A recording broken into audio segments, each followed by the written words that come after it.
Жатақханасында болып отыр екен, өздері істеп жатқан тірлігін қайта жалғастыру жұмыстар.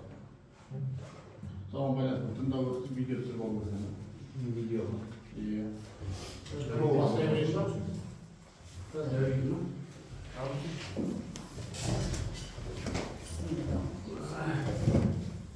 Құрметті жиналысқа қатысушылар, Централ Азия Майнинг жауапкершілігі серіктестігінің бұзылған жерлердің, оның ішінде 167 үйінділерді және Алтынтау кен орнының нөмір 9 керенін жою жобасын ықтимал әсері туралы есеп беру жобасы бойынша ашық қоғамдық тыңдау ұйымдастырылуда. Қош келдіңіздер. Қоғамдық тыңдау Қазақстан Республикасының экологиялық кодексіне және қоғамдық тыңдаулар қағидатына сәйкес өткізіледі. Қоғамдық тыңдаулар қағидатының 25-ші тармағына сәйкес экологиялық жобаға мүлде қатысы жоқ, ескертпелер мен ұсыныстар ескерілмейді. Бүгінгі қоғамдық тыңдауды біз ашық деп жариялаймыз. Қоғамдық тыңдаудың төрағасы мен Игілік Түзелбек. Қоғамдық тыңдауға қатысшы ретінде Ақылбекова Гүлназ экологическое решение жауапкершілігі серіктестік экологиясын сыйластық қарсылықтарымыз жоқ болды. Экологиясын сыйластық хатшы ретінде тағайындауға рұқсат бересіздер ма, қарсы емессіздер ма? Хатшы ретінде тағайындауға жоқ, қарсымыз. Баяндамашы өзіңіз ба? Иә. Баяндамашыға сөз берсек, өзіңіз қысқаша айтыңыз. Рахмет. Саламатсыздар ма, құрметті қоғамдық тыңдауға қатысушылар. Бүгін жиналып отырған себебіміз Түркістан облысы Созақ ауданындағы Централ Азия Майнинг жауапкершілігі серіктестігінің бұзылған жерлерді, оның ішінде номері 167 үйінділерді және Алтынтау кен орнының номері 9 карьерді жою жобасына ықтимал әсерлер туралы есеп беру жобасы бойынша жиналып отырмыз. Осы ықтимал әсерлер туралы есептер бүгінгі осы қоғамдық тыңдауды Қазақстан Республикасының экологиялық кодексінің 58 және 73 баптарына сәйкес, сондай-ақ қоғамдық тыңдауларды өткізу ережелеріне сәйкес өткізетін боламыз. Қоғамдық тыңдауды өткізу жөніндегі хабарландыру 30 күн бұрын Түркістан облысы табиғи ресурстар және табиғатты реттеуді пайдалануды басқармасының мемлекеттік мекемесінің интернет порталында, экопорталда, бұқаралық ақпарат құралдарында, жергілікті әкімшілік хабарландыру тақталарында берілген болатын. Осы уақытқа дейін ешқандай ескертулер мен ұсыныстар келіп түскен жоқ. Бүгінгі тыңдауды қоғамдық тыңдауларды өткізу қағидасының 23-ші тармағына сәйкес қоршаған ортаны қорғау бөліміне қатысы жоқ мәселелер қарастырылмайды, яғни ескерілмейді. Түркістан облысы Созақ ауданындағы Централ Азия Майнинг жауапкершілігі серіктестігінің осы бұзылған жерлерді, оның ішінде номері 167 үйінділерді және Алтынтау кен орнының номері 9 карьерінің жою жобасына ықтимал әсерлер туралы есептері, қоршаған ортаны қорғау бөлімі, қалдықтарды басқару бағдарламасы, өндірістік экологиялық бақылау, қоршаған ортаны қорғау жөніндегі іс-шаралар жоспарлары дайындалған. Қоршаған ортаны қорғау бөліміне қатысты бөлімде атмосфералық ауаға, жер үсті, жер асты су қорларына, жер қойнауы мен топырақ қабатына, әлеуметтік экономикалық ортаға тигізетін әсерлері қарастырылған. Осы Алтынтау кен орнының жер учаскесінің орналасқан жері Қазақстан Республикасы Түркістан облысы Созақ ауданының аумағында солтүстік-батыс Қаратаудың солтүстік-шығыс баурайындағы Алтынтау өзенінің аңғарында орналасқан. Жаңақорған темір жол станциясынан солтүстік-шығысқа қарай 70 км жерде орналасқан. Жерде бізде орналасқан карта схемасы осы жер учаскенің карта схемасы орналасу алтын тауса кен орнының карьердің және осы жер учаскесінің жалпы алаңы алтын тауса кен орнының жалпы ауданы 3,797 км квадрат болып табылады. Объектінің сыйымдылығы 79.220 метр куб аумақтағы қызмет салдарын жою. Жұмыстың ұзақтығы, яғни осы 25 жылдың 31 желтоқсанына дейін жұмыс жүргізіледі. Алтын тауса кен орнының номері 1, 6, 7 үйінділерін және 9 карьерінің осы рекультивациялық басталғанға дейін дайындық жұмыстары жүргізілетін болады. Жұмыстарды ұйымдастыру бізде 2 этаптан тұрады. Осы кен орнының рекультивациялық басталғанға дейін, яғни жою жөніндегі жұмыстарды жүргізуге жауапты тұлғаларды анықтай отырып, рекультивациялық туралы және кәсіпорынның бұйрығымен бекітіледі. Кен орнының игергеннен кейін беті тегістеліп, қырлары тегістеледі.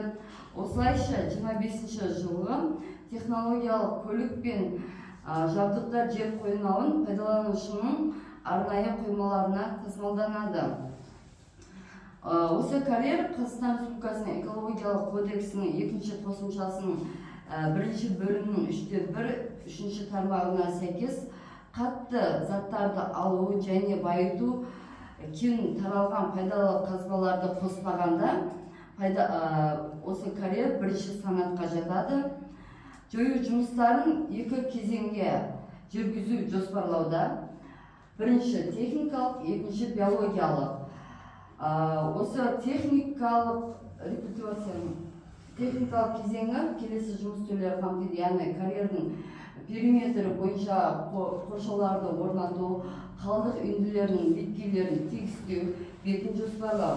Тау-кен жұмыстары аяқталғаннан кейін осы үйіндінің бүйір беткейлерін тегістеу, жердің табиғи беті мен беткейлердің тегіс конъюгаттық жазықтарын жасай отырып, бульдозермен қамтамасыз етіледі.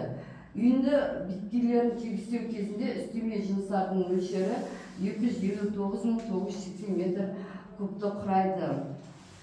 Екінші бізде кезеңі бұл, яғни биологиялық кезең.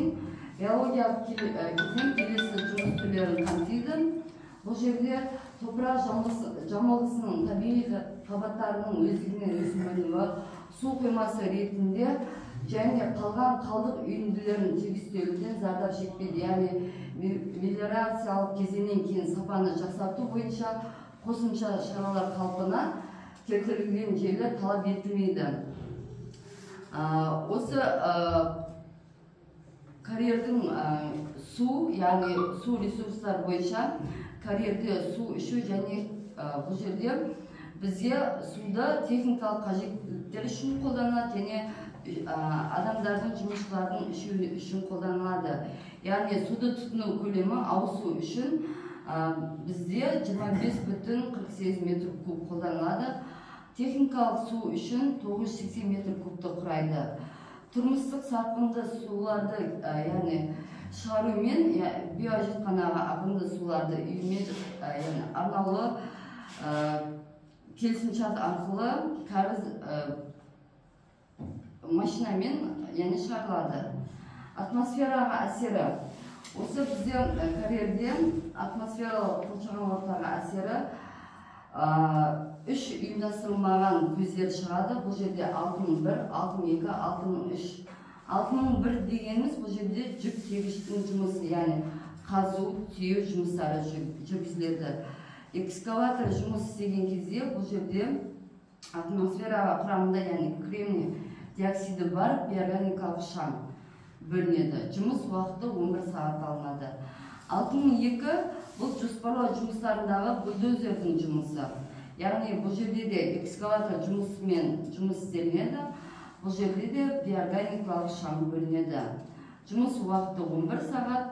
Барлық жер жұмыстарын жүргізу кезінде, яғни суару қолданылады. Өйткені шаң шықпа үшін су қолданылады. 6.3 бұл жерде жанармай құю шығарындылары. жанарма құю КАМАЗ базасында автоцистернамен жүргізіледі. Карьерлік автокөлікті атмосфералық ауаға құю кезінде күкіртті сутегі және шекті көмірсутектер бөлінеді. Ластаушы заттардың жылдық шығарындысы 2025 жылға 0,137 тоннаны құрайды.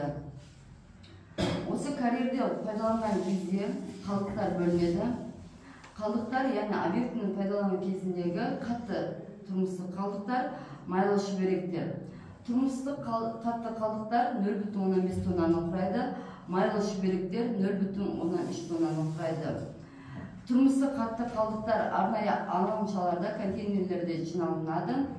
Яғни толғаннан кейін мамандандырылған үймен келісімшарт бойынша жақын жердегі қатты тұрмыстық полигонға тасымалданады. Майлы шүберектер бұл жерде жою, яғни мамандандырылған үймен келісімшарт бойынша іске асырылады. Учаскеде автокөліктер қалдықтары, яғни пайда болмайды, өйткені бұл жерде сүзгілер, шиналар пайдаланылған жанар жағар майла түзілмейді. Өйткені барлық жөндеу жұмыстары жақын маңдағы техникалық қызмет көрсету станцияларында жүргізіледі. Физикалық әсері. Карьердің жұмыс кезінде белгілі нормада физикалық шум, вибрация бөлінбейді.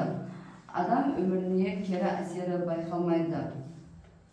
Осы карьерде бізде іс-шаралар жоспары іске асыру бойынша технологиялық өндірістің нормалардың қатаң сақталуын бақылауды күшейту, атмосфералық ауаға шыққан шаңдарды бақылау және қадағалау, стационарлық көздерден ластаушы заттардың шығарындылардың алдын алу және азайту бойынша іс-шаралар жүргізу.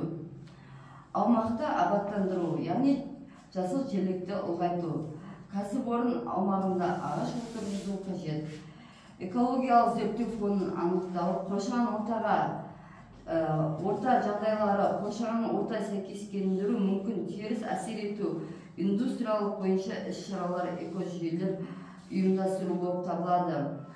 Қорытындылай келе, бүгінгі қоғамдық тыңдауымызда осы Түркістан облысы Созақ ауданындағы Central Asia Mining жауапкершілігі серіктестігінің бұзылған жерлерді, оның ішінде номері 1, 6, 7 үйінділерді және Алтынтаусай кен орнының номері 9 карьерін жою жобасына ықтимал әсерлер туралы есеп беру жобасының атмосфералық ауаға, жер асты су қорларына, сондай-ақ құнарлы қабатына кері әсері байқалмайды.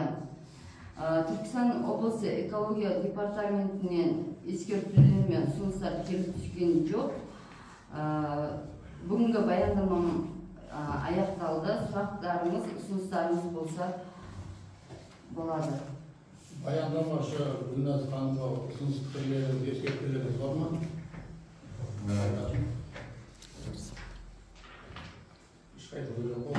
Қорыта берсек, қорымды Central Asia Mining жауапкершілігі серіктестігі бұзылған жерлерді, оның ішінде 1, 6, 7 үйінділерді және Алтынтаусай кен орнының нөмір 9 карьерін жою жобасына ықтимал әсерлер туралы есеп беру баяндамасы бойынша қарсылық бар ма, жоқ па?